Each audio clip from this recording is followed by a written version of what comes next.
이 사람은 그 자리를 들고 걸어가게 되었던 것입니다. 이 사람이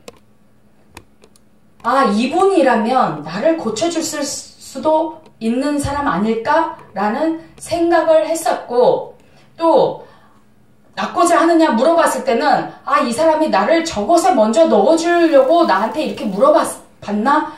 그러니까 희망을 갖고 이 사람이 어떤 사람인지는 알지 못하나 이 사람한테 기대하고 있었던 그 부분, 이 사람이 나한테 저 물이 동할 때 나를 먼저 저곳에 넣어줄 수 있는 사람일 거야 라는 그런 확신과 믿음으로 이 사람을 바라봤을 때 예수님께서는 이 사람에게 내 자리를 들고 일어나 걸어가라 라고 했을 때 이 사람이 그 즉시 내가 이렇게 움직이지도 못하는데 어떻게 나더러 이 자리를 들고 걸어가라 하지?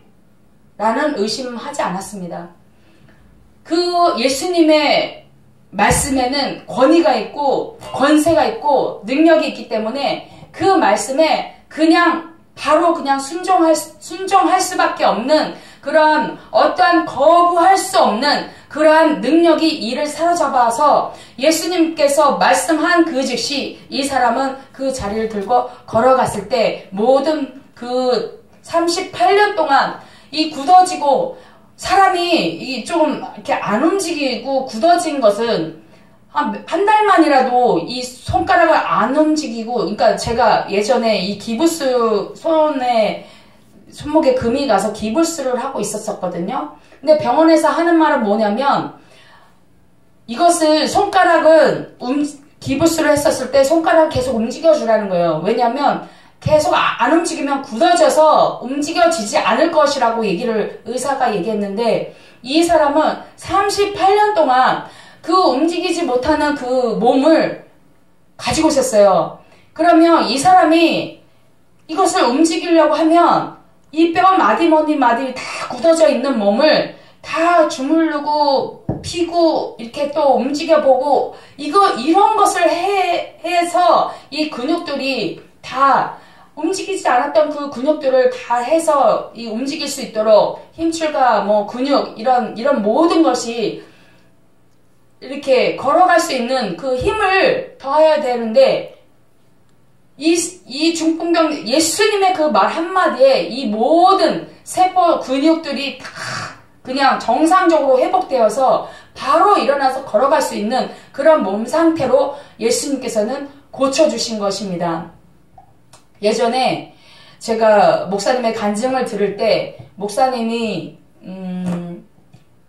영이 빠져나가서 천국과 지옥을 다 보고 오시고 나서 며칠이 지난 후에 다시 하나님께서 보내주셔서 그 영이 그 목사님의 몸으로 들어갔을 때 깨어났지만 몸을 바로 움직일 수 없었다라고 말씀하셨거든요. 그래서 재활도 하고 주물러 주고 재활하고 해갖고 그 회복하는 게 기간이 좀 걸렸다라고 얘기를 했는데 잠깐 며칠 사이에도 그렇게 몸이 굳어지고 해서 재활을 해야 되고 이런 상황인데 이 병자는 38년 동안이나 그 몸을 움직일 수 없었던 그런 상황임에도 불구하고 예수님 말 한마디에 모든 것이 다 정상적으로 세포, 근육, 이런 핏줄, 이런 모세혈관, 이런 모든 움직일 수 있는 뼈 마디 기관들이 정상으로 다 회복되어서 이자가 그 자리를 들고 딱 그대로 그냥 걸어간 거예요. 여기서 이렇게 하고 했는데 이날이 안식일이었다라고 얘기를 합니다. 그 다음에 네 번째는 전진하는 만남이었습니다. 8절에 보면 일어나 내 자리를 들고 걸어가라 하시니 이렇게 기록되어 있습니다. 걸어가다, 돌아다니다, 걷는다, 걸어가고 있었다 라는 것을 의미하고 있습니다. 목사님 예전에 말씀하셨듯이 성경에는 그 문자 하나 자리를 들고 걸어가라 하시니 걸어가라 그 말에는 여러 가지 내용을 품고 있다라고 했어요. 그 걸어가라에 들어있는 것이 뭐냐면 걷는다, 걸어가다, 돌아다닌다, 또 걸어가고 있었다. 그 사람이 그 걸어가라 예수님께서 말한 한마디 말에 이 사람은 걷게 되었고 돌아다니게 되었고 또 걸어갈 수 있게 되었다라는 것을 담고 있는 것입니다. 그래서 예수님과의 만남은 그냥 그 자리에 앉아서 안주하는 것이 아니라 전진하는 그러한 만남을 주신 것입니다. 앞으로 걸어가는 거, 이 자리에 들고 가는 거, 이것이, 그리고 나서 이 사람은 후에 어디로 갔냐면 성전으로 나아갑니다. 성전으로 가서 예수님을 다시 만나게 되는 그러한 역사가 있었습니다. 이 사람은, 이 사람의 본 바탕에는 하나님을 사모하고 은혜를 사모하는 그러한 심령이 이 사람 안에 본 바탕에 있었습니다. 이 사람이 자기가 움직일 수 없었던 그런 중풍병자로 정말 누워만 있었고, 어떤 사람이 이 들것에 들려서 갈 수밖에 없었던 그러한 인생인데, 이 사람이 고침을 받았어요. 그러면 고침 받았을 때 이 사람이 세상으로 뛰쳐나간 것이 아니라 바로 하나님의 성전으로 갔다는 것입니다. 이게 무엇을 말하겠습니까? 이 사람, 이 마음 본 바탕에는 신앙의 사람, 하나님을 경외하고 하나님을 사랑하는 그 마음이 있었기에 이 사람이 자기가 고침받아서 이제는 고침받았으니까 내가 무엇이든지 다 할 수 있어. 돈을 벌 수도 있고 무엇을 할 수도 있고 세상에 그런 좋은 거 풍경을 바라볼 수도 있고 했는데 이 사람은 그런 것을 다 없고 하나님 성전에서 예수님과의 다시 만남을 이룹니다. 그런데 이 요한복음 5장에서 예수님께서 이 중풍병자를 만나주심으로 인해서 정말 하시고자 하시는 그런 뜻이 무엇이었냐면 안식일에 논쟁을 계속하고 있었습니다. 제자들이 밀밭 사이로 가면서 그 밀을 따서 손으로 비벼서 먹을 때 사람들이 보고 얘기합니다. 당신의 제자들이 안식일에 해서는 안 될 일들을 합니다. 그렇게 얘기를 하고 또 안식일에는 이 병자를 고치는 거 이건 또한 안식일을 범하는 거에 해당한다라고 얘기했고 이 유대인들이 10절에 보면 병 나은 사람에게 이르되 안식일인데 내가 자리를 들고 가는 것이 옳지 아니하니라 이렇게 얘기합니다. 들 것을 들고 가는 것도 하나의 일을 한다라고 노동을 하고 있다라는 거. 그 노동하면 안식일에는 노동을 하면 안 된다라는 걸 얘기했고 그 다음에 너를 안식일에 고친 사람이 누구냐 했을 때 이 사람이 얘기합니다. 나를 고쳐준 사람은 누군지는 나는 모르겠습니다. 근데 예수님하고 성전에서 이렇게 만났어요. 그랬을 때 예수님께서 고침 13절에 보면 12절 보면 저희가 묻되 너더러 자리를 들고 걸어가라 한 사람이 누구냐 하되 13절 고침을 받은 사람이 그가 누구신지 알지 못하니 이는 거기 사람이 많으므로 예수께서 이미 피하셨습니다. 14절 그 후에 예수께서 성전에서 그 사람을 만나 이르시되 보라 내가 나았으니 더 심한 것이 생기지 않게 다시는 죄를 범치 말라 하시니 그 사람이 유대인들에게 가서 자기를 고친 이는 예수라 하니라. 이렇게 했을 때 이 유대인들이 예수님을 또 군박합니다. 안식일에 병자를 고치는 게 맞냐 했을 때 예수님께서는 말씀하십니다. 17절에 보면 예수께서 저에게 이르시되 내 아버지께서 이제까지 일하시니 나도 일한다 하시매 18절에 유대인들이 이를 인하여 더욱 예수를 죽이고자 하니 이는 안식일만 범할 뿐 아니라 하나님을 자기의 친아버지라 하여 자기를 하나님과 동등됨으로 삼으심이러라. 유대인들은 끊임없이 예수님 자기들이 생각하고 있는 율법, 그 율법의 잣대로 예수님, 너 왜 자꾸 안식일을 범하냐? 너희 제자들도 마찬가지다. 그리고 안식일에 병자를 고치는 게 맞냐? 그러면 안 된다. 이 유대 안식일 법에 보면은 그 병든 자를 이렇게 들것에 들고 가는 것은 허용이 되지만 병든 자를 고치거나 또 이제 어떻게 고치는 그거는 뭐냐면 기준이 뭐냐면 정말 죽기 일보 직전 아니면 그것을 고치지 않는 그런 율법의 그런 것들이 있었어요. 그랬는데 이 38년 된 중풍병자는 죽기 직전에 그러한 병이 아닌 거잖아요. 그랬는데 왜 안식일에 그러한 일들을 행하냐라고 하면서 논쟁을 했을 때 예수님께서 하나님도 일하시고 계시니 나도 일한다. 하나님이 일하고 계신다는 것은 무엇입니까? 예수님이 그 중풍병자를 가라 했을 때 그 병을 고치신 거는 예수님은 말씀을 하셨고 하나님께서는 그 병을 모든 질병을 다 고치신 그 하나님이 일하고 계셨던 것을 말씀하고 계십니다. 그리고 예수님께서 정작 진짜 이 안식일에 이 중풍병자를 찾아가서 이 중풍병자를 고치신 그 사건은 안식일로 인해서 유대인들이 묶어놓고 정말 하나님을 섬긴다라고 하고 하나님의 율법을 지킨다라고 했던 그들이 정말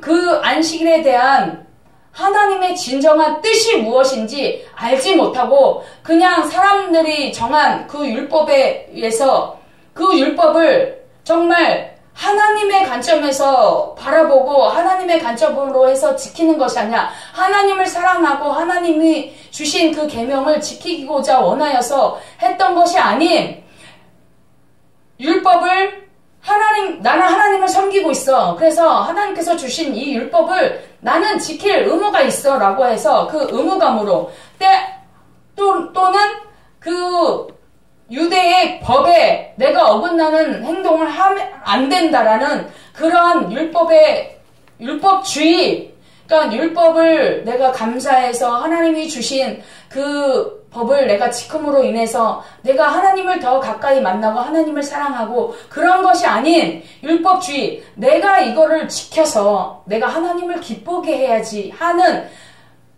또 이걸 지킴으로 인해서 나에게 주어지는 그러한 무슨 복이 있을까? 아니면 이걸 지키지 않으면 하나님과의 그 관계에서 내가 떨어져 나갈까라는 그런 불안감, 내지는 하여튼 그런 것들로 인해서 율법을 정말 하나님께서 주신 율법을 내가 감사해서 하나님이 나를 사랑하시고 우리 조상들을 이끌어내셨던 그 하나님께서 우리가 죄 가운데 있지 않고 이 율법을 통해서 내가 죄를 깨닫고 이 죄를 지으면 안 되고 이 죄를 지음으로 인해서 하나님 관계가 끊어지지 않으려고 이 율법을 정말 감사함으로 이렇게 지켜가는 그런 것이 아닌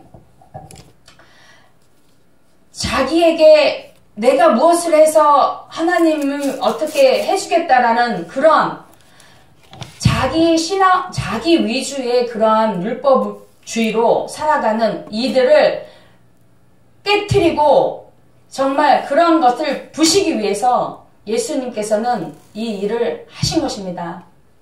물론 이 중풍병자의 그 안에 베데스다 연못에는 많은 병자들이 있었어요.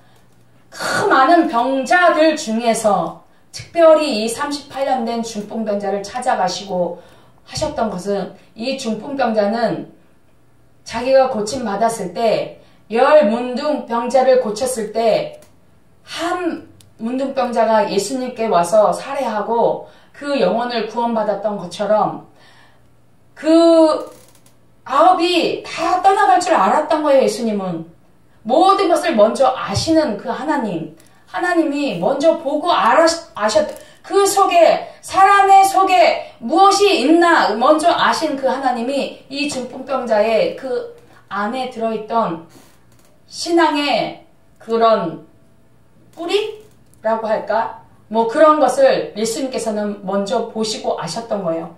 이 사람의 안에는 하나님을 경외하는 그런 마음이 있었다라는 걸 아셨기 때문에 이 사람을 찾아간 거고, 그 다음에 이 사람이 안식일에 성전에 들어가서 하나님을 예배하기 위해 성전으로 갔던 이 사람을 통해서 예수님께서 안식일의 주인인 것을 또 알게 하시고자 원하셔서 하나님께서는 이 일을 예수님을 통해서 하셨던 것입니다. 우리가 하나님의 관점으로 모든 것을 봐야 하는데, 우리는 어쩌면 이 유대인들처럼 사람의 관점으로 바라봐서 율법을 사람의 관점으로 해석하고 또 오해해서 하나님의 그런 정말 원하시고 바라시는 안식일의 진정한 뜻을 알지 못한 채 사람의 관점으로 바라보고 사람의 그런 것으로 안식일을 오해하여서 정말 그 율법으로 오히려 그 안에 갇혀서 자유하지 못한 그런 어떠한 틀에 갇히고 또 사람의 그런 어떠한 나의 고정관념의 틀에 박혀서 하나님이 정말 원하시고 바라시는 그 뜻은 알지 못한 채 또 예수님께서 말씀하셨어도 이 사람들은 거기서 벗어나려 하지 않았어요. 그리고 알려고 하지도 않았고, 이렇게 많은 것을 행하는 예수님을 보고도 오히려 그 예수님을 이런 분은 정말 하나님의 아들이 아닐까? 라고 한 번쯤은 생각해 볼 만도 한데, 그들은 자기의 그 틀에 갇혀서 그 틀을 깨려 하는 예수님을 오히려 죽이려고 하고 미워하고 핍박을 했습니다. 정말 우리는 그러한 사람이 아닌지, 정말 우리가 어떠한 신앙의 틀, 우리의 고정관념에 사로잡혀서 정말 주의 종을 통해서 하나님께서 하시고자 하는 그러한 일들을 하려고 할 때, 그 고정관념 그 틀을 깨려 할 때 오히려 그 사람을 미워하고 핍박하고, 정말 이 유대인들이 이를 갈면서 예수님을 죽이라 했던 것처럼 우리는 그러한 사람이지는 않는지 생각해 보아야 할 문제인 것입니다. 정말 우리 사람들은 이런 게 있어요. 어떠한 틀이 있는데 이것에 벗어나면 정말 견디지 못하는 그런 사람들이 있어요. 자기는 옳다고 생각하는 그러한 것들이 기준이 있는데, 너가 가지고 있는 그것은 옳은 것이 아니야 라고 누군가가 권면을 하고 했을 때 그것을 받아들이려고 하지 않는 그러한 습성들이 있습니다. 그런 제 속성들, 이 유대인들이 하나님이 예수 그리스도를 이 땅에서 보내시고 예수님께서 끊임없이 하나님께서 나를 보내셨고 나는 내가 자의로 말하지 않냐고 하나님께서 내게 주신 말로 나는 얘기를 한다 라고 끊임없이 얘기를 했었어도, 이 유대인들은 바리새인과 율법사들 또 서기관들 대제사장들은 절대 자기가 만들어 놓은 자기들이 세워놓은 고정관념 그 틀을 깨고 싶지 않았고, 그것을 깨려 하는 예수님은 오히려 죽이고자 논의했던 사람들입니다. 오늘날 우리에게도 이 말씀을 적용해 보면, 우리가 정말 예수님을 내 구주로 믿고 의지하고 나는 믿음이 예수님을 믿어, 그런 믿음이 나한테 있어 라고 했을 때 하나님께서는 아니야, 네가 가진 믿음이 진짜가 아니야 라고 얘기했을 때 우리는 아니라니까? 이건 하나님의 얘기가 아니야. 이건 사단이 나에게 주는 그러한 속삭임일 거야 라고 오히려 하나님께서 우리에게 계속 말씀하고 계신데 그 하나님의 말씀은 배척하고 사단이 주는 그런 생각으로 우리가 끌려가고 있지는 않은지 다시 한번 생각해 보아야 할 대목이라고 생각합니다. 말씀을 정리하겠습니다. 예수님께서 만나주신 그 만남은 우리에게 만나주신 그 만남, 이 중풍병자에게 만나주신 그 만남과 동일하게 알아주시는 만남, 우리를 보시고 우리를 본 후에 만남의 출발이 이루어졌고 하나님께서는 우리를 보시고 아신 후에 우리를 만나주셨고 우리의 모든 과거에 있었던 그런 것들을 다 지워주시고 또 우리를 만나주셔서 우리에게 희망을 주시는 너희는 이제는 지옥으로 갈 백성이 아니라 천국에서 영원히 슬픔도 아픔도 눈물도 없는 그곳에서 영원히 살 수 있다라고 말씀하시며 구원을 주시는 만남으로 또 우리에게 그냥 내가 여기가 좋사오니 하면서 안주하려고 했던 그런 사람들에게 아니야. 그것은 이게 다가 아니야. 이 세상이 다가 아니야. 너희가 머물려고 하는 이 세상은 다 지나가고 없어질 거야. 저 본향 너희 영혼을 이 땅에 보내신 그 하나님이 계시는 곳 영원한 그 신천지 그 안에 갈 것이라는 것을 말씀하고 계시는 그러한 믿음, 만남. 나는 정말 믿음이 좋아. 나 이만하면 됐어. 라고 생각하는 것을 깨부시고 아니야. 조금 더 전진해보라고. 그 믿음이 다가 아닌 것을 바라보고 정말 믿음의 선한 싸움을 싸워서 우리가 정말 최고의 그 천국에 들어가는 그날까지 우리가 전진하는 뒤로 물러나 침륜에 빠질 그럴 자가 아닌 한 발 한 발 더 전진하며 더 주께로 가까이 나아가는 전진하는 그러한 신앙의 사람이 되라고 예수님께서는 우리를 만나주신 줄 믿습니다. 오늘도 그 예수님이 우리에게 말씀하실 때 그 음성을 듣고 저희들 그 말씀을 따라 사는 삶이 되기를 예수님의 이름으로 축복을 드리겠습니다. 기도하시겠습니다.